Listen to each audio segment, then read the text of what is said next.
Showbiz অঙ্গনের আলোচিত চিত্রনায়িকা শবনম বুবলী আবারও আলোচনায় উঠে এসেছেন। তবে এবার কোনো সিনেমা বা ব্যক্তিগত গুঞ্জন নয়, ধর্মীয় চর্চা ও সামাজিক নৈতিকতা নিয়ে তার খোলামেলা বক্তব্য ঘিরেই শুরু হয়েছে আলোচনা।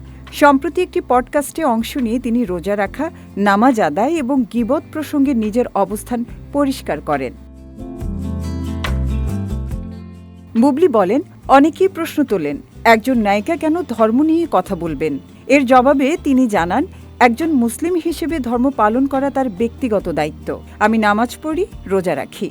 রোজা রেখেও আমরা কাজ করি। এটি আমার আর আমার আল্লাহর সঙ্গে সম্পর্ক। তিনি আরও যোগ করেন, নিজেকে কখনোই শতভাগ ধার্মিক দাবি করেননি।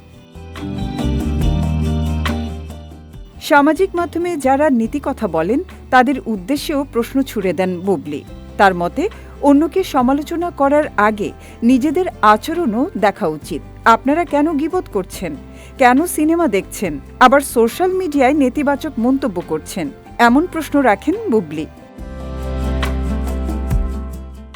গীবত বা পরনিন্দা প্রসঙ্গে বুবলী বলেন, ইসলামে এটি অত্যন্ত গর্হিত কাজ। তার ভাষায়, কারো পেছনে কথা বলা মৃত ভাইয়ের মাংস খাওয়ার সমান গুরুতর পাপ হিসেবে বিবেচিত। বুবলীর এ বক্তব্য সামাজিক মাধ্যমে মিশ্র প্রতিক্রিয়া সৃষ্টি করেছে। কেউ তার সাহসী অবস্থানকে সাধুবাদ জানিয়েছেন, আবার কেউ সমালোচনাও করেছেন।